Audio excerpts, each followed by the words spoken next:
কোন ব্যক্তি মারা যাওয়ার পর উম্মতে মুহাম্মাদি মুহাম্মদ সাল্লাল্লাহু আলাইহি ইসলামের উম্মতগণ যদি বলেন এই লোকটা ভালো ছিল, আমার রাসূলুল্লাহ বলেন ওই ব্যক্তির জন্য জান্নাত ওয়াজিব হয়ে যায়। একটা হাদিস রয়েছে রাসূলুল্লাহর এইরকম। হযরত আবু হুরায়রা রাদিয়াল্লাহু তাআলা আনহু বলেন, আমরা রাসূল করিম সাল্লাল্লাহু আলাইহি ওয়াসাল্লামের সাথে একটা জানাজার নামাজের মধ্যে শরীক হলাম। জানাজার নামাজ যখন শেষ হয়ে গেল, লোকেরা মৃত ব্যক্তি সম্পর্কে বলা বলি করছে একজন আরেকজনের সাথে। লোকটা ভালো ছিল, পরহেজগার ছিল, দিনদার ছিল। রাসূল করিম সাল্লাল্লাহু আলাইহি ওয়াসাল্লাম যখন মানুষের এই কথাগুলো আমার রাসূলুল্লাহর কাছে যখন পৌঁছলো, রাসূল করিম সাল্লাল্লাহু আলাইহি ওয়াসাল্লাম বললেন ওয়াজিব হয়ে গেছে।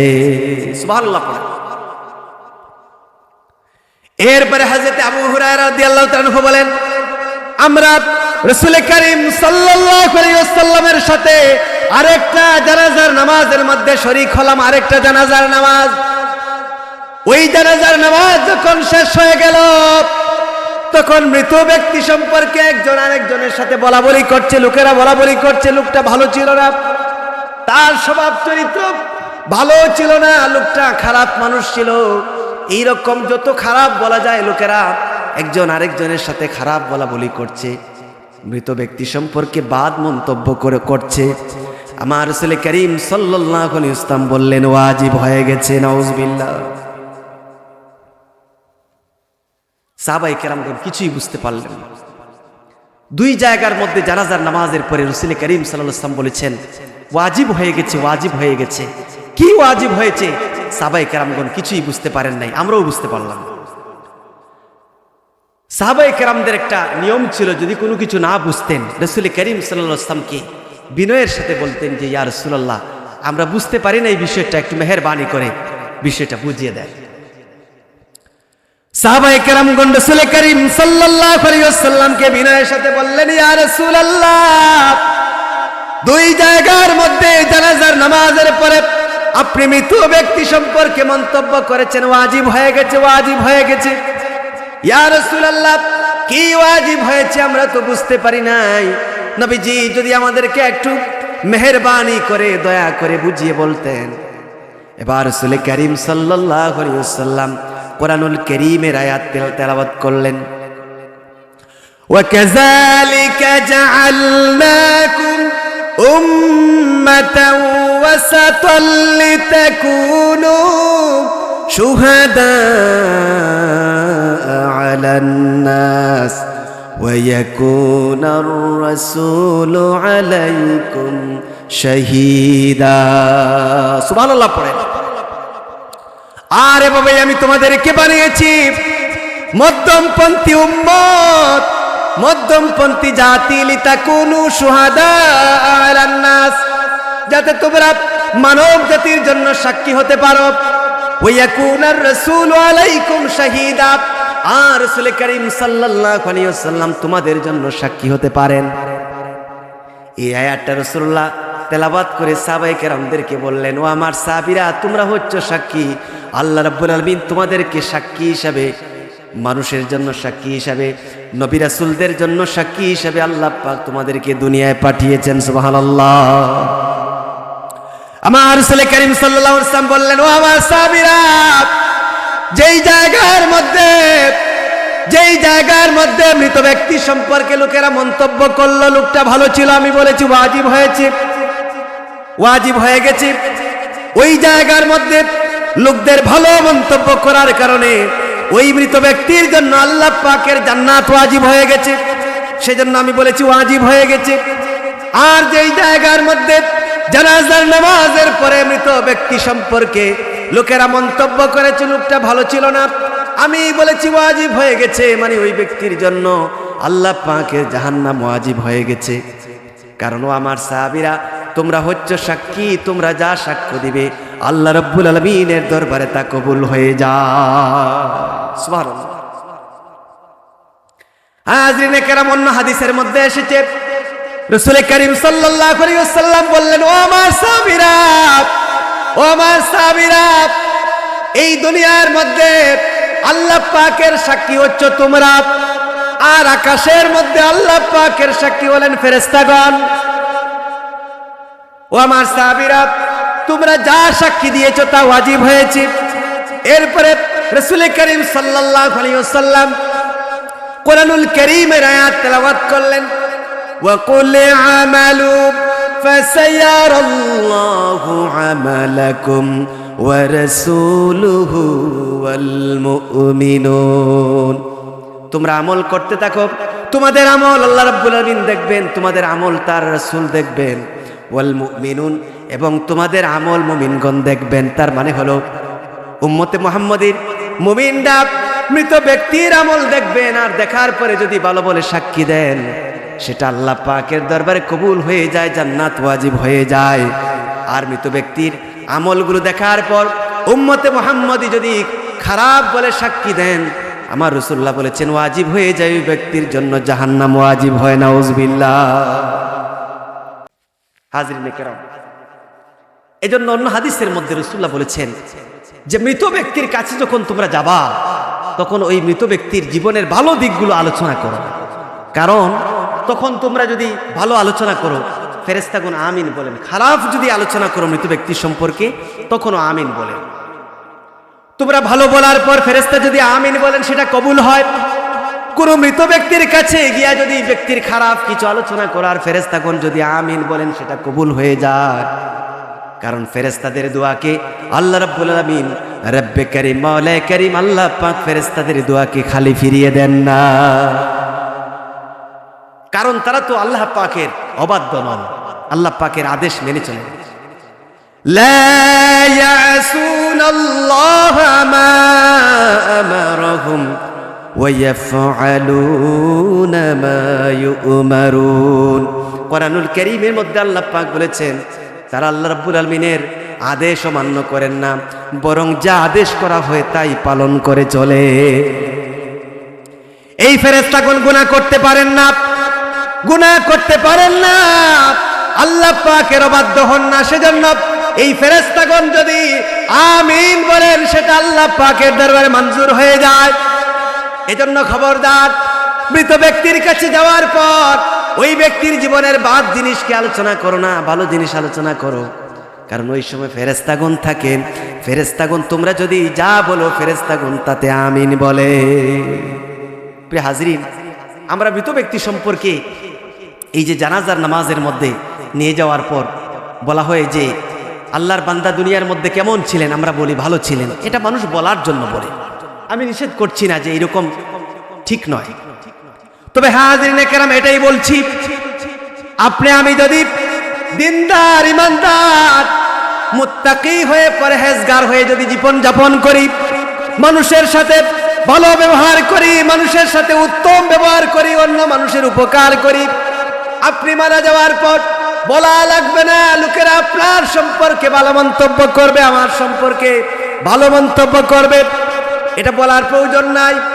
হাজরিনে কেরাম, আর যদি খারাপ মানুষের সাথে যদি আপনি খারাপ ব্যবহার করেন, আচরণ করেন, তাহলে মনে রাখবেন আপনি মারা যাওয়ার পর, মৃত্যুর পর আপনার সম্পর্কে মানুষ খারাপ মন্তব্য করবে, আর এই খারাপ মন্তব্যের প্রেক্ষিতে জাহান্নাম ওয়াজিব হয়ে যায়।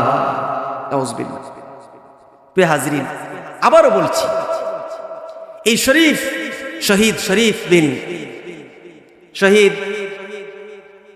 শরীফ উসমান বিন হাদি, তিনি যখন এই যে মৃত্যুবরণ করলেন, শাহাদাত বরণ করলেন, তখন কত মানুষ তার প্রশংসা করলো, তার জীবনের ভালো দিকগুলো আলোচনা করলো।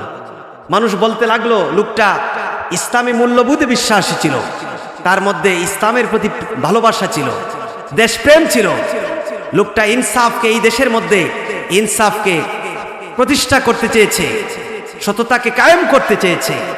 এইরকম তার জীবনের বিভিন্ন ভালো দিকগুলো আলোচনা করেছে, আলেমরা পর্যন্ত করেছে। এই যে তার সম্পর্কে ভালো মন্তব্য করলেন, এটাই একজন মানুষের জন্য নাজাতের জন্য এটাই যথেষ্ট। আমরা দেখেছি মিডিয়ার মাধ্যমে বাংলাদেশের জাতীয় সংসদ ভবনের পাশেই মানিক মিয়া এভিনিউ, এখানে এই শহীদ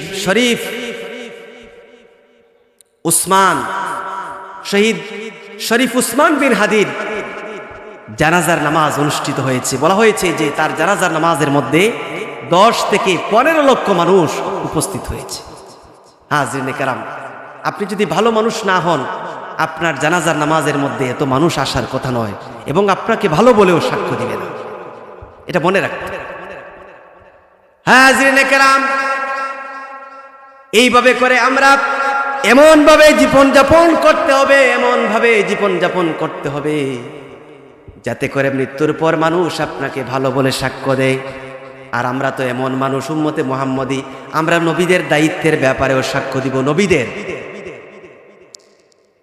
হাদিস শরীফের মধ্যে এসেছে, আল্লাহ রাব্বুল আলামিন কিয়ামতের দিন হযরত নূহ আলাইহিস সালামকে ডাকবেন আর বলবেন, ও নূহ, আপনি আপনার জাতির লোকদের নিকট আমার পয়গাম, আমার হুকুম আহকাম পৌঁছেছিলেন কিনা? আমার হুকুম আহকাম, ইসলামের দাওয়াত, এগুলো মানুষের নিকট, আপনার জাতির লোকদের নিকট পৌঁছেছিলেন কিনা? নূহ আলাইহিস সালাম বলবেন, আল্লাহ, আমি তো এই দায়িত্ব পালন করেছি, আপনার হুকুম আহকাম, আপনার বিধিবিধান, আপনার পয়গাম মানুষের নিকট পৌঁছিয়েছি। এবার আল্লাহ রাব্বুল আলামিন নূহ আলাইহিস ইসলামের জাতির লোকদেরকে ডাকবেন আর বলবেন, ও নূহ নবীর জাতি, তোমাদের নিকট আমার নূহ কি আমার পয়গাম, আমার হুকুম আহকাম পৌঁছেছিলেন নাকি? নূহ আলাইহিস ইসলামের জাতির লোকেরা তখন মিথ্যা কথা বলবে আর বলবে, আল্লাহ, আমাদের নিকট কোন সতর্ককারী আসেন নাই, কেউ আসেন নাই, আপনার পয়গাম পৌঁছানোর জন্য কেউ আসেন নাই। নাউজুবিল্লাহ পড়েন। মিথ্যা কথা বলবে। হাজিরিনে কেরাম, শুধু নূহ আলাইহিস সালাম নয়, আমাদের নবীর আগের যত নবী এবং রাসূল রয়েছেন, এই নবী এবং রাসূলদের উম্মতরা কিয়ামতের দিন তাদের নবীদের ব্যাপারে মিথ্যা কথা বলবে আর বলবে, আয় আল্লাহ রাব্বুল আলামিন, আমাদের নিকট কোনো নবী আসেন নাই, কোনো রাসূল আসেন নাই, আপনার দ্বীনের দাওয়াত, আপনার হুকুম আহকাম, আপনার পয়গাম আমাদের নিকট পৌঁছানো হয় নাই, এরকম মিথ্যা কথা বলবে। হাজরিনে কেরাম, তখন আল্লাহ রাব্বুল আলামিন নবীদেরকে বলবেন, তোমাদের সাক্ষী কে? নূহ আলাইহিস সালামকে বলা হবে। নবীজি বলেছেন, আল্লাহ পাক বলবেন, ও নূহ, তোমার সাক্ষী উপস্থিত করো। নূহ আলাইহিস সালাম বলবেন, আল্লাহ, আমার সাক্ষী হচ্ছেন মুহাম্মদ সাল্লাল্লাহু আলাইহি ওয়াসাল্লামের উম্মতগণ, আমরা যারা উম্মতে মুহাম্মাদী, আমাদের কথা বলবেন আর বলবেন, আল্লাহ, আমার সাক্ষী হলেন উম্মতে মুহাম্মাদী এবং মুহাম্মদ সাল্লাল্লাহু আলাইহি ওয়াসাল্লাম। এবার আল্লাহ রাব্বুল আলামিন আমাদেরকে ডাকবেন সাক্ষী দেওয়ার জন্য, আমরা সাক্ষী প্রদান করব। আর আল্লাহ রাব্বুল আলামিনকে বলবো, আল্লাহ, নূহ আলাইহিস সালাম তার জাতির লোকদের নিকট 1-2 বছর নয়, 950 বছর পর্যন্ত আপনার পয়গাম পৌঁছিয়েছেন। সুবহানাল্লাহ। কিন্তু এই মিথ্যাবাদীরা আপনার দ্বীনের দাওয়াতকে কবুল করে নাই, গ্রহণ করে নাই। অন্যান্য নবীদের এইরকম দায়িত্বের ব্যাপারে আমরা সাক্ষী দিব এবং আমাদের সাক্ষী আল্লাহ রাব্বুল আলামিনের দরবারে গ্রহণযোগ্য হবে। এই পূর্ববর্তী উম্মতরা বলবে, আল্লাহ, এই উম্মতে মুহাম্মাদী এরা কিভাবে সাক্ষী হয়? এরা কিভাবে সাক্ষী হয়? এরা তো আমাদের সময় ছিল না, আমাদের পরে, বহু পরে এই পৃথিবীতে শেষ জামানা এসেছে, এরা সাক্ষী হয় কিভাবে? তখন আমরা বলবো, আল্লাহ, আমরা আমাদের নবী মুহাম্মদুর রাসূলুল্লাহ সাল্লাল্লাহু আলাইহি ওয়াসাল্লামের প্রতি ঈমান এনেছি। আমাদের নবীজির প্রতি আপনি যে কোরআন নাজিল করেছেন, সেই কোরআনের প্রতি ঈমান এনেছি। আমরা কোরআনের মাধ্যমে আর আমাদের নবীজি মুহাম্মদুর রাসূলুল্লাহ, সবাই পড়েন, সাল্লাল্লাহু আলাইহি ওয়াসাল্লামের মাধ্যমে জেনেছি নূহ আলাইহিস সালাম সহ পূর্ববর্তী নবী রাসূলগণ আল্লাহর দ্বীনের পয়গাম তাদের জাতির লোকদের নিকট পৌঁছিয়েছিলেন। এটা আমরা কোরআন এবং আমাদের নবীজির মাধ্যমে জেনেছি। সুবহানাল্লাহ। তখন রাসূল করিম সাল্লাল্লাহু আলাইহি ওয়াসাল্লাম আমাদের এই কথার সাক্ষী দিবেন আর বলবেন, আল্লাহ, আমার উম্মতগণ সত্য কথা বলছে, সত্য সাক্ষী দিচ্ছে। সুবহানাল্লাহ। এটাই হচ্ছে ওয়াকাযালিকা জাআলনাকুম উম্মাতাও ওয়াসাতাল লিতাকুনু শুহাদাআ আলান নাস وَيَكُونَ الرَّسُولُ عَلَيْكُمْ شَهِيدًا। এই যে আলোচনা করলাম, এই আয়াতকে বোঝানোর জন্য এই আলোচনা করলাম যে আমরা মানব জাতির জন্য সাক্ষী হব আর রাসূল হবেন আমাদের জন্য সাক্ষী। সুতরাং উম্মতে মুহাম্মদী আমরা যারা, আমাদের সাক্ষীর অনেক দাম রয়েছে কার নিকট? আল্লাহ পাকের। এজন্য হাজিরিনে কেরাম এমন ভাবে জীবন যাপন করতে হবে আন্দাজে মানুষ আপনাকে ভালো বলবে না, ভালো হয়ে যদি জীবন যাপন না করেন আপনাকে ভালো বলবে না। আর যদি আপনি ভালোভাবে জীবন যাপন করেন, দিনদার ইমানদার হয়ে মানুষ ভালো বলবে, খারাপ হয়ে জীবন যাপন করলে মানুষ আপনাকে খারাপ বলবে। এজন্য খবরদার, বান্দার হক নষ্ট করা যাবে না, বান্দাকে কষ্ট দেওয়া যাবে না। আল্লাহর কোনো হক যদি আপনি আমি নষ্ট করি, আমার আল্লাহর নিকট মাফ চাইলে আল্লাহ পাক মাফ করবেন। কিন্তু আপনার দ্বারা আমার দ্বারা অন্যের যা ক্ষতি হয়েছে, বান্দার হককে আল্লাহ পাক মাফ করেন না। যার ক্ষতি করেছেন তিনি যদি মাফ না করে। প্রিয় হাজিরিন, এমনভাবে জীবনযাপন করতে হবে যাতে করে আপনার মৃত্যুর পর, আমার মৃত্যুর পর আপনাকে আমাকে শেষ বিদায় দেওয়ার জন্য যেন আমাদের জানাজার নামাজের মধ্যে বহু মানুষ শরীক হয়। এটা আমরা চাই কিনা? জানাজার নামাজ জমহুর ফুকাহায়ে কেরাম বলেছেন এটা হলো ফরজে কেফায়া। ফতোয়ায়ে আলমগীরিতে বলা হয়েছে যে 2-3 জন মানুষ যদি জানাজার নামাজ আদায় করেন আদায় হয়ে যায়, কিন্তু কেউ যদি আদায় না করেন তাহলে সকলে অপরাধী হবেন। কোন মুর্দার জানাজার নামাজের মধ্যে যদি শরীক হন আর ওই মুর্দার জন্য, মুমিন ব্যক্তির জন্য, মৃত ব্যক্তির জন্য আল্লাহ পাকের নিকট দোয়া এবং ইস্তেগফার করেন, আর ওই ব্যক্তির জন্য আল্লাহ রাব্বুল আলামিনের নিকট যদি ক্ষমা প্রার্থনা করেন, আমার রাসূলুল্লাহ বলেছেন 40 জন যদি কোনো মুমিন ব্যক্তি 40 জন যদি কোনো মুর্দার জন্য সুপারিশ করেন, আল্লাহ পাক ওই মুর্দাকে মাফ করে দেয়। সুবহানাল্লাহ। এজন্য জানাজার মধ্যে বেশি মানুষ উপস্থিত হওয়ার মধ্যে মৃত ব্যক্তির জন্য ফায়দা রয়েছে। হযরত আব্দুল্লাহ ইবনে আব্বাস রাদিয়াল্লাহু, তার ছেলে যখন ইন্তেকাল করলেন তিনি 40 জন মুসল্লির অপেক্ষায় ছিলেন জানাজার নামাজের মধ্যে আসার জন্য। ইবনে আব্বাস রাদিয়াল্লাহু তার ছেলের জানাজার নামাজের মধ্যে কমপক্ষে 40 জন মুসল্লি যেন হাজির হন সেজন্য তিনি অপেক্ষায় ছিলেন। এই 40 জন উপস্থিত হলে ফায়দা রয়েছে মৃত ব্যক্তির জন্য, এজন্যই তিনি অপেক্ষা করেছেন। হাজিরিনে কেরাম, এরপরে বলা হয়েছে জানাজার নামাজের মধ্যে কোনো মৃত ব্যক্তি জানাজার নামাজের মধ্যে যদি 3 কাতার যদি মানুষ হয়ে যান তাহলে ওই ব্যক্তির জন্য আল্লাহ পাকের জান্নাত ওয়াজিব হয়ে যায়। সুবহানাল্লাহ পড়েন। কি ওয়াজিব হয়? জান্নাত, বেহেশত ওয়াজিব হয়ে যায়। এজন্য হযরত মালিক বিন হুবাইরা শামী রাদিয়াল্লাহু তাআলা আনহু, তার কাছে যখন কোন জানাজা উপস্থিত করা হতো, মানে মৃত ব্যক্তিকে জানাজার নামাজ আদায় করার জন্য উপস্থিত করা হতো, মালিক ইবনে হুবাইরা শামী রাদিয়াল্লাহু তাআলা আনহু তিনি উপস্থিত লোকদেরকে 3 কাতার করে দিতেন। কয় কাতার? 3 কাতার করে দিতেন। কারণ এই 3 কাতার যদি হয়ে যায় মৃত ব্যক্তির জন্য আল্লাহ পাকের জান্নাত ওয়াজিব হয়ে যায়।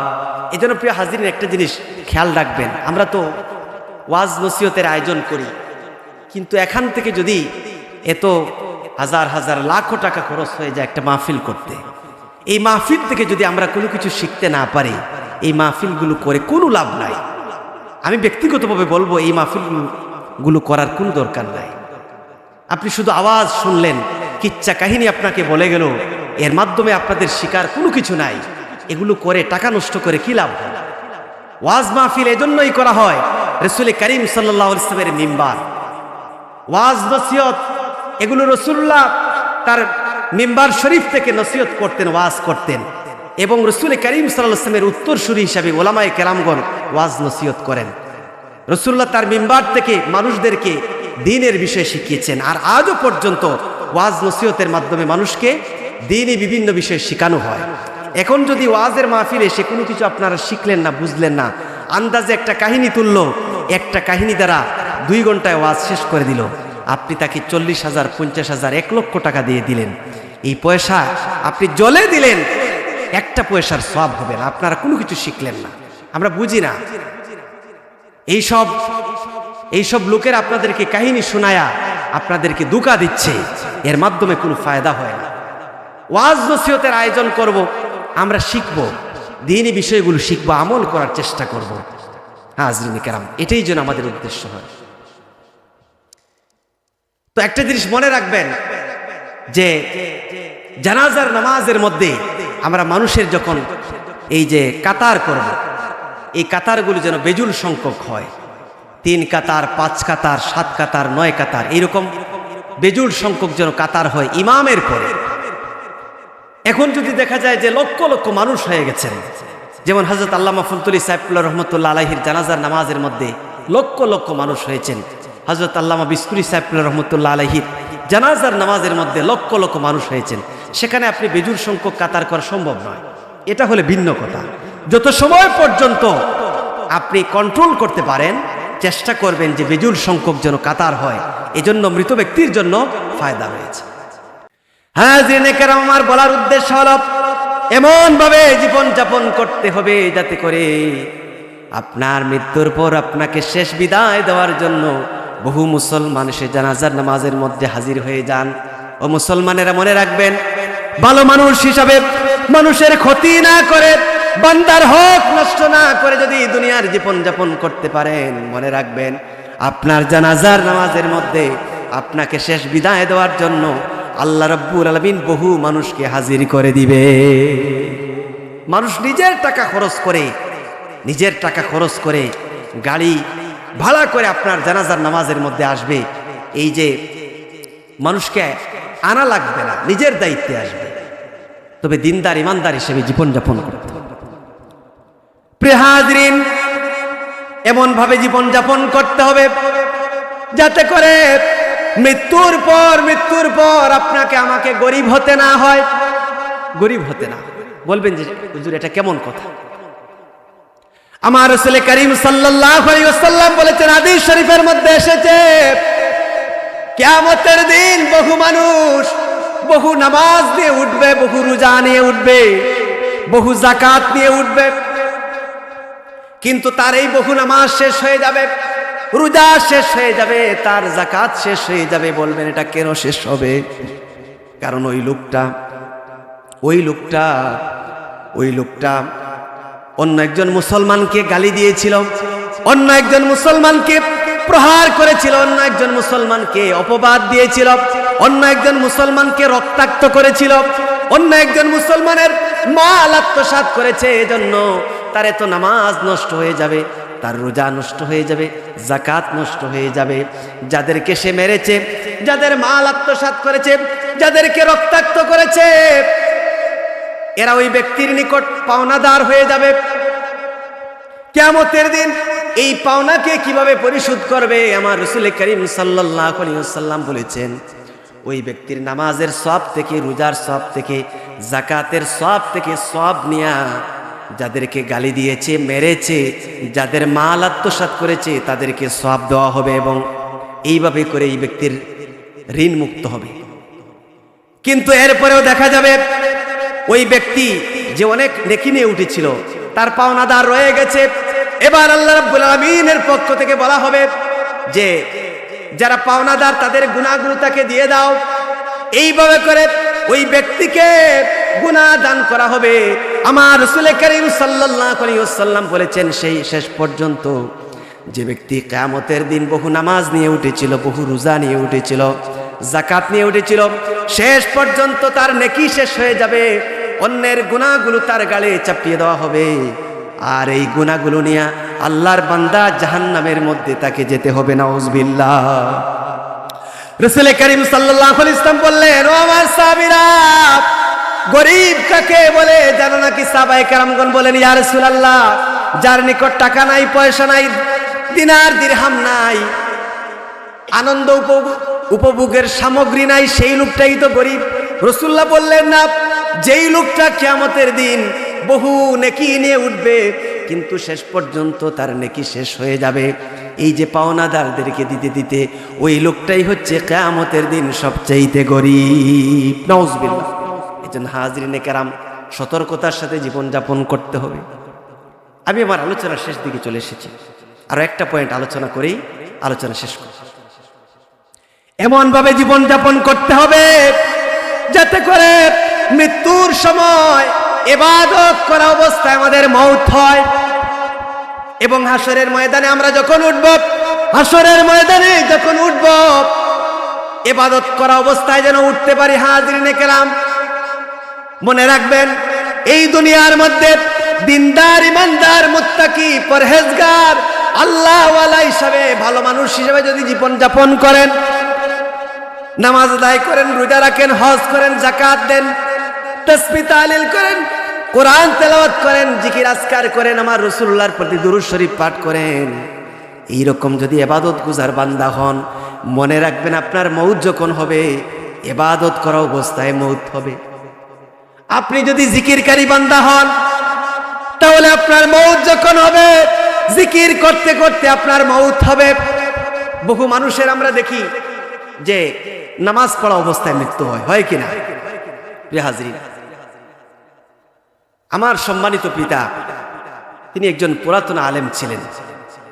তিনি যখন ইন্তেকাল করলেন তখন রোজা অবস্থায় মৃত্যুবরণ করেছেন। তিনি রোজা ছিলেন। তো এই অবস্থায় যদি কেউ মৃত্যুবরণ করেন, তাহলে তিনি হাসরের ময়দানে রোজা অবস্থায় উঠবেন। হাজিরিনে কেরাম, কোরআন তেলাওয়াত করা অবস্থায় অনেক মানুষের মৃত্যু হয়। এইভাবে করে দুনিয়ার জীবনে যদি আপনি ইবাদত বন্দেগী করে দুনিয়ার জীবন কাটাতে পারেন, মউতটা হবে ইবাদত করা অবস্থায়। আর ইবাদত করা অবস্থায় কোন মানুষের যদি মউত হয়ে যায়, মৃত্যুটা যদি নামাজ অবস্থায় মউত হয়, জিকির অবস্থায় মউত হয়, রোজা অবস্থায় মউত হয়, হজ করা অবস্থায় যদি মউত হয়ে যায়, তাহলে আপনি যখন কিয়ামতের দিন হাসরের ময়দানে যখন আপনি উঠবেন, তখন এই ইবাদত করা অবস্থায় হাসরের ময়দানে উঠবেন। সুবহানাল্লাহ। এজন্য এমন জীবন যাপন করতে হবে, মউতটা যেন ইবাদত করা অবস্থায় হয়, এবং হাসরের ময়দানে যখন আমরা উঠব, ইবাদত করা অবস্থায় যেন উঠতে পারি। আল্লাহ পাক যেন তৌফিক দান করেন, আমিন। হাজিরিনে কেরাম, জিকির অবস্থায় যিনি মৃত্যুবরণ করেছেন, হাসরের ময়দানে আল্লাহ পাকের নামের জিকির করতে করতে তিনি উঠবেন। এইভাবে করে হাজিরিনে কেরাম, রোজা অবস্থায় যিনি মৃত্যুবরণ করেছেন, হাসরের ময়দানে রোজা অবস্থায় উঠবেন। হাদিস শরীফের মধ্যে আমার রাসূল করিম সাল্লাল্লাহু আলাইহি ওয়াসাল্লাম বলেছেন, কেউ যদি হজ করার সময় ইহরাম অবস্থায় কেউ যদি উটের পিঠ থেকে পড়ে যদি মৃত্যুবরণ করেন, হাজিরিনে কেরাম, এইরকম যদি হয়, তাহলে আমার রাসূল করিম সাল্লাল্লাহু আলাইহি ওয়াসাল্লাম বলেছেন, ওই ব্যক্তিকে তোমরা কুল পাতা মিশ্রিত, বড়ই পাতা মিশ্রিত পানি দ্বারা তাকে গোসল দাও। এরপরে তাকে কাপড় হিসাবে 2টা কাপড় দাও, তার ইহরামের কাপড়, এটাকে কাপড় হিসাবে দাও। আর তার মাথাটাকে ঢেকে রাখো না, তার মাথাকে খোলা রাখো। ইহরাম অবস্থায় তার মাথা যেভাবে খোলা ছিল ঠিক সেইভাবে রাখো। সুবহানাল্লাহ পড়ে আমার রাসূল করিম সাল্লাল্লাহু আলাইহি ওয়াসাল্লাম বলেন, ওই ব্যক্তি যখন হাসরের ময়দানে যখন উঠবে, ওই ব্যক্তি যখন হাসরের ময়দানে যখন উঠবে, তখন ওই ব্যক্তির জবানের মধ্যে তালবিয়া থাকবে। হজের সময় ইহরাম অবস্থায় যেভাবে তার জবানের মধ্যে তালবিয়া ছিল, ওই ব্যক্তি তো তালবিয়া পড়া অবস্থায় মৃত্যুবরণ করেছে। হাসরের ময়দানে আল্লাহর বান্দা যখন উঠবে, তখনও তার জবানের মধ্যে তালবিয়া থাকবে, আর সে পড়বে, লব্বাইক আল্লাহুম্মা লব্বাইক, লব্বাইক লা শারীকা লাক লব্বাইক, ইন্নাল হামদা ওয়ান নি'মাতা লাক ওয়াল মুলক লা শারীকা লাক। রাসূল করিম সাল্লাল্লাহু আলাইহি ওয়াসাল্লাম বলেছেন, এই রকম তালবিয়া পড়তে পড়তে আল্লাহর বান্দা হাসরের ময়দানে সে উঠবে। সুবহানাল্লাহ। কারণ সে হজ অবস্থায় মৃত্যুবরণ করেছে। প্রিয় হাজিরিন, এমন ভাবে জীবন যাপন করতে হবে যাতে করে মৃত্যুর পর আপনার কবরের মধ্যে, আমার কবরের মধ্যে সওয়াব যায়। সেজন্য কি করতে হবে? ভালো কাজের সূচনাকারী হতে হবে। আদ-দাল্লু আলাল খায়রি কাফাইলিহি, ভালো কাজের সূচনাকারী, ভালো কাজ সম্পাদনকারীর মতোই। যেমন মনে করেন আপনি একটা ওয়াজ মাহফিলের সূচনা করেছেন, আরম্ভ করেছেন, দুনিয়া থেকে বিদায় হয়ে গেছেন, আপনি মরে গেছেন, কিন্তু এই ওয়াজ মাহফিলটা চলমান আছে। যতদিন পর্যন্ত ওয়াজ মাহফিল চলবে, আল্লাহ রাব্বুল আলামিন এই ওয়াজ মাহফিল আয়োজনের জন্য যে সওয়াব দান করবেন, আপনি এই মাহফিলটা শুরু করার কারণে আপনার কবরের মধ্যে আল্লাহ পাক সওয়াবের একটা অংশ দিবেন, সুবহানাল্লাহ। এই জন্য ভালো কাজের সূচনাকারী হতে হবে। মৃত্যুর পরে আপনার কবরের মধ্যে, আমার কবরের মধ্যে সওয়াব চাই। খারাপ কাজের সূচনাকারী হওয়া যাবে না। হাজিরিনে কেরাম, খারাপ কাজের যিনি সূচনা করবেন, এই খারাপ কাজের যিনি সূচনা করেছেন, ওই ব্যক্তির কবরের মধ্যে গুনাহ যাবে মৃত্যুর পরেও। এজন্য বলা হয়েছে কাবিলের আমলনামার মধ্যে, কাবিলের আমলনামার মধ্যে মানুষ হত্যার একটা গুনাহ তার আমলনামার মধ্যে যাবে। কারণ কাবিল হলো আদম আলাইহিস সালামের পুত্র। এই কাবিল তার ভাইকে হাবিলকে হত্যা করেছিল। এই পৃথিবীর প্রথম হত্যাকাণ্ড যেটা মানুষ হত্যা করা হয়েছে, মানুষকে খুন করা হয়েছিল, সেটা হলো হাবিলকে খুন করা হয়েছিল। কাবিল আদম আলাইহিস সালামের পুত্র, কাবিল হাবিলকে খুন করেছিল। এজন্য এই পৃথিবীর মধ্যে কিয়ামত পর্যন্ত যত মানুষকে হত্যা করা হবে, খুন করা হবে, এই খুনিরা যে গুনাহ পাবে তাদের মতো গুনাহের একটা অংশ কাবিলের আমলনামার মধ্যে যাবে। কারণ এই কাবিলটা খুনের সূচনা করেছিল, নাউজুবিল্লাহ। এজন্য প্রিয় হাজিরিন, খারাপ কাজের সূচনাকারী হওয়া যাবে না, ভালো কাজের সূচনা করতে। মৃত্যুর পর যদি আপনি কবর থেকে যদি সওয়াব পেতে হয়, তাহলে কি করতে হবে? সদকায়ে জারিয়া রেখে যেতে হবে, এরপরে উপকারী জ্ঞান রেখে যেতে হবে, নেককার সন্তান রেখে যেতে হবে। রাসূল করিম সাল্লাল্লাহু আলাইহি ওয়াসাল্লাম বলেছেন, ইজা মাতাল ইনসানু ইনকাতা আনহু আমালুহু, ইনকাতা আমালুহু ইল্লা মিন সালাসা, সাদাকাতিন জারিয়াতিন আও ইলমিন ইউনতাফাউ বিহি আও ওয়ালাদিন সালিহিন ইয়াদউ লা। রাসূল করিম সাল্লাল্লাহু আলাইহি ওয়াসাল্লাম বলেছেন, মানুষ যখন মৃত্যুবরণ করে তখন তার সব আমল বন্ধ হয়ে যায়, তিনটা ছাড়া। তিনটা আমল বন্ধ হয় না।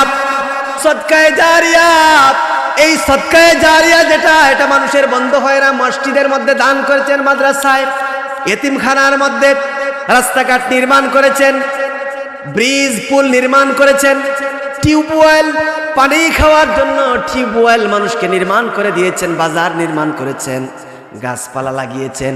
সমাজ কল্যাণমূলক, মানুষের উপকার হয়, জনকল্যাণমূলকে এরকম যত কাজ করা হয় এগুলো হলো সদকায়ে জারিয়া। আপনি আমি দুনিয়ার মধ্যে থাকবো না, কিন্তু সদকায়ে জারিয়ার সওয়াব আপনার কবরের মধ্যে আল্লাহ পাক পৌঁছাবে। এইভাবে করে হাজিরিনে কেরাম, আও ইলমিন ইউনতাফাউ বিহি, উপকারী জ্ঞান, উপকারী জ্ঞান। আপনি এমন একটা কিতাব রচনা করেছেন, যেই কিতাবটা পড়ে মানুষ আল্লাহ এবং রাসূলের পথ পেয়েছে, হেদায়েতের পথ পেয়েছে, সত্যের পথ পেয়েছে। এইরকম যদি কোনো বইপত্র লিখে যেতে পারেন, আপনি দুনিয়ার মধ্যে থাকবেন না, কিন্তু আপনার এই উপকারী জ্ঞানের সওয়াব আল্লাহ রাব্বুল আলামিন আপনার মৌতের পর, মৃত্যুর পর আপনার কবরের মধ্যে পৌঁছাবেন। সুবহানাল্লাহ। ওয়াজ নসিহত করেছেন, এখন তো ওয়াজগুলো রেকর্ড করা হয়। এমন আলোচনা করেছেন, যেই ওয়াজ শোনার পর মানুষ হেদায়েত পেয়েছে, আল্লাহ এবং রাসূলকে জানতে পেরেছে, চিনতে পেরেছে, জান্নাতের পথ পেয়েছে, জাহান্নাম থেকে বাঁচার রাস্তা খুঁজে পেয়েছে। এইরকম যদি উপকারী কোনো নসিহত আপনি রেখে যেতে পারেন, দুনিয়ার মধ্যে আপনি একদিন থাকবেন না, আমরা থাকবো না, কিন্তু আপনার এই উপকারী জ্ঞানের মাধ্যমে যত মানুষ ফায়দামন্দ হবে, ফায়দা হাসিল করবে। আমার রাসূলুল্লাহ বলেছেন, ওই উপকারী জ্ঞানের জন্য ব্যক্তির কবরের মধ্যে আল্লাহ পাক সওয়াব দিবেন। সুবহানাল্লাহ। আও ওয়ালাদিন সালিহিন ইয়াদউ লা, নেককার সন্তান যদি দুনিয়ার মধ্যে রেখে যেতে পারি, যেই সন্তানটা আপনার জন্য নামাজ পড়ে দোয়া করে, আমার জন্য নামাজ পড়ে দোয়া করবে, এইরকম নেককার সন্তান যদি রেখে যেতে পারি, এই সন্তানটা যদি আপনার জন্য দোয়া করে, তার পিতামাতার জন্য দোয়া করে, সেই দোয়াটা রব্বে করিম, মওলায়ে করিম আল্লাহ রাব্বুল আলামিনের দরবারে এই দোয়াগুলো কবুল হয়ে যায়। যতই সন্তান খারাপ হোক না কেন, গুনাহগার হোক না কেন, কোন সন্তান যদি তার পিতামাতার জন্য আল্লাহ পাকের শিখানো কোরআনুল কারীমের মধ্যে যেই দোয়াটা আল্লাহ পাক শিখিয়েছেন, এই দোয়াটার মাধ্যমে যদি বলে রব্বিরহামহুমা কামা রব্বায়ানি সগীরা, যারা আমার সাথে পারেন পড়েন রব্বিরহামহুমা কামা রব্বায়ানি সগীরা। হে আল্লাহ, আমাদের পিতামাতা যেভাবে আমাদেরকে ছোটবেলা তাদের স্নেহের কুলে দয়ার কুলে লালন পালন করেছেন, ঠিক সেইভাবে আমাদের পিতামাতাকে আপনার দয়া দ্বারা আচ্ছাদিত করো, রহম করো তাদের প্রতি। এই দোয়াটা যদি কোন সন্তান তার পিতামাতার জন্য করতে পারে, তার পিতামাতার কবরের কাছে গিয়া যদি এই দোয়াটা পড়ে, আল্লাহ পাকের শিখানো সেই দোয়াটার মাধ্যমে যদি কবরের পাশে গিয়া চোখের পানি ছেড়ে দিয়ে দিয়ে যদি কান্না করতে পারে, তাহলে হাজিরিনে কেরাম বিশ্বাস রাখবেন ওই সন্তানের দোয়া আমার আল্লাহ রাব্বুল আলামিনের দরবারে কিন্তু মঞ্জুর হয়ে যায়। রাসূলুল্লাহ বলেছেন সন্তানের দোয়া পিতামাতার জন্য কবুল, এবং পিতামাতাও যদি তার সন্তানের জন্য দোয়া করেন সেই দোয়াটাও কবুল হয়ে যায়। এজন্য হাজিরিনে কেরাম, এই দুনিয়ার মধ্যে এমন ভাবে জীবন যাপন করব যাতে করে নেককার সন্তান রেখে যেতে পারি, উপকারী জ্ঞান রেখে যেতে পারি, সদকায়ে জারিয়া রেখে যেতে পারি। এগুলো যদি রেখে যেতে পারি, তাহলে দুনিয়ার মধ্যে আমরা যখন থাকবো না, রাসূলুল্লাহর হাদিস অনুযায়ী আল্লাহ রাব্বুল আলামিন দুনিয়ায় না থাকলেও আমাদের কবরের মধ্যে আল্লাহ পাক সওয়াব পৌঁছাবে। আল্লাহ রাব্বুল আলামিন যেন আমরা যা আলোচনা করলাম, এই আলোচনা অনুযায়ী আল্লাহ রাব্বুল আলামিন যেন আমাদের সকলকে আমল করার, আপনাদেরকে আমাদের সকলকে আমল করার তৌফিক দান করেন, পড়ি আমিন। ওয়া আখিরু দাওয়ানা আনিল হামদুলিল্লাহি রাব্বিল আলামিন। হাযা মা ইনদি ওয়াল ইলমু ইনদাল্লাহ। সুবহানাকা আল্লাহুম্মা ওয়া বিহামদিকা আশহাদু আল্লা ইলাহা ইল্লা আনতা আস্তাগফিরুকা ওয়া আতুবু ইলাইক।